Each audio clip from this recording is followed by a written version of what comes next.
नमस्कार, मी सेजल पुरवार. महाराष्ट्राचे महानिर्णय या विशेष कार्यक्रमात तुमचं मनपूर्वक स्वागत. सुरुवातीला पाहूयात एक महत्त्वाची बातमी. राज्यातील शेतकरी बांधवांना दिलासा देण्यासाठी राज्य शासनानं आता कर्जमाफीचा निर्णय घेतलाय आणि या योजनेअंतर्गत 36,585 कोटींची कर्जमाफी करण्यात येणार आहे.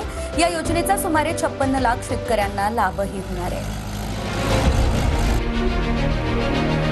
नैसर्गिक आपत्ती, बदलतं हवामान आणि वाढत्या उत्पादन खर्चामुळे अनेक शेतकरी कर्जाच्या ओझ्याखाली दबले गेलेत.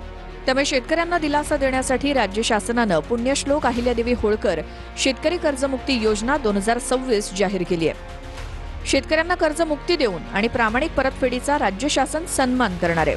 शेतकरी कर्जमाफी योजनेअंतर्गत पात्र शेतकऱ्यांना 2 लाखांपर्यंत थेट कर्जमाफी मिळणार आहे. 1 एप्रिल 2019 ते 31 मार्च 2025 या काळात घेतलेलं पीक कर्ज आणि 30 सप्टेंबर 2025 पर्यंत थकीत असलेले पात्र अल्प मुदतीचं पीक कर्ज या योजनेत समाविष्ट आहे. योजनेचा आणखी एक महत्त्वाचा भाग म्हणजे नियमित कर्ज फेडणाऱ्या शेतकऱ्यांसाठी प्रोत्साहनपर लाभ. वेळेवर कर्जफेड करणाऱ्या पात्र शेतकऱ्यांना 50,000 रुपयांपर्यंत प्रोत्साहनपर लाभ मिळणार.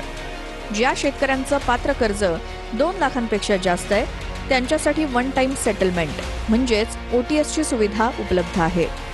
या योजनेचा लाभ राज्यातील सुमारे 56 लाखांहून अधिक शेतकऱ्यांना मिळणार आहे. यासाठी 36,585 कोटींची भरीव तरतूद करण्यात आली आहे. कर्जमुक्ती योजनेची अंमलबजावणी ऑनलाईन पद्धतीनं करण्यात येणार आहे. यासाठी शेतकऱ्यांना आधार प्रमाणीकरण करणं आवश्यक आहे. मुख्यमंत्री देवेंद्र फडणवीस यांनी पालघरमधील वाढवण बंदरासह पायाभूत सुविधांच्या उभारणीचीही पाहणी केली. मुंबई अहमदाबाद बुलेट ट्रेन प्रकल्प देशातील पहिले प्रस्तावित ऑफ शोर विमानतळ जागा, मुंबई दिल्ली द्रुतगती मार्गावरील मुंबई वडोदरा इंटर जंक्शन, याशिवाय उत्तर विरार सागरी सेतू आणि नारिंगी खाडी पूल प्रकल्पाची फडणवीसांनी पाहणी केली. मुख्यमंत्र्यांनी प्रकल्पांबाबत सविस्तर चर्चा करत संबंधित विभागांच्या वरिष्ठ अधिकाऱ्यांना आवश्यक ते निर्देशही दिले. यावेळेस प्रमुख लोकप्रतिनिधींसह वरिष्ठ अधिकारीही उपस्थित होते. हे जे बंदर आपण बांधतोय हे JNPTच्या 3 पट मोठं आहे. याच्यामध्ये JNPT पेक्षा 3 पट जास्त क्षमता असणार आहे. हे देशातलं सगळ्यात मोठं बंदर आहे. जगातल्या पहिल्या 10 मधलं हे बंदर आहे.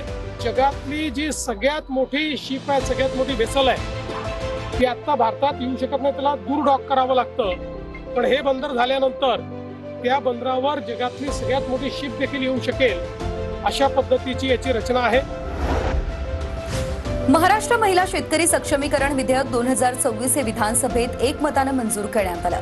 या विधेयकाद्वारे महिला शेतकऱ्यांना अधिकृत ओळख, महिला शेतकरी प्रमाणपत्र आणि कृषी योजना, प्रशिक्षण, विमा कर्ज, बाजारपेठ, कौशल्य विकास आणि उद्योजकतेच्या संधी अधिक सुलभपणे उपलब्ध होणार आहेत. महिला शेतकऱ्यांच्या श्रमाला, सन्मानाला आणि हक्काला दिलेला ऐतिहासिक न्याय असल्याचं सांगत उपमुख्यमंत्री सुनेत्रा पवारांनी या विधेयकाचं स्वागत करत पाठिंबाही दिलेला आहे. या माध्यमातून महिला शेतकऱ्यांना प्रथमच स्वतंत्र शेतकरी म्हणून कायदेशीर ओळख आणि बहुमान देणारे महाराष्ट्र हे देशातील पहिलं राज्य ठरणार आहे. महिला शेतकरी सक्षमीकरण विधेयक हा केवळ कायदा नाही, तर मातीत जीव ओतणाऱ्या काळ्या आईला, हिरवं गोंदणाऱ्या आणि महाराष्ट्राच्या कृषी अर्थव्यवस्थेला खंबीरपणे उभं ठेवणाऱ्या प्रत्येक महिला शेतकऱ्याच्या श्रमाला, सन्मानाला आणि हक्काला दिलेली ही खरी मानवंदना आहे. विधान भवनात मुख्यमंत्री देवेंद्र फडणवीसांच्या अध्यक्षतेखाली पंढरपूर तीर्थक्षेत्र विकास आराखड्यासंदर्भात बैठक पार पडली आहे. पंढरपूर तीर्थक्षेत्र विकास आराखडा नगरविकास विभागामार्फत राबवण्यात येणार आहे. स्थानिकांच्या हिताचे संरक्षण, पुनर्वसन आणि रोजगार निर्मितीला प्राधान्य दिलं जाणार आहे, असं मुख्यमंत्री देवेंद्र फडणवीस यांनी स्पष्ट केलंय. यावेळी उपमुख्यमंत्री एकनाथ शिंदे, सुनेत्रा पवार यांच्यासह प्रमुख मान्यवर उपस्थित राहिले. लाखो वारकऱ्यांच्या सोयीसुविधांचा उपमुख्यमंत्री एकनाथ शिंदेंनी आढावा घेतला आणि संबंधित विभागांना आवश्यक कार्यवाहीचे आदेश दिलेले आहेत. राज्यात कृषी क्षेत्रामध्ये उल्लेखनीय कामगिरी करणाऱ्या शेतकरी संशोधक आणि संस्थांचा मुंबईमधील वरळी डोममध्ये कृषी पुरस्कार वितरण समारंभामध्ये गौरव करण्यात आलेला आहे. या कार्यक्रमाला राज्यपाल आणि मुख्यमंत्री फडणवीस यांची प्रमुख उपस्थिती होती.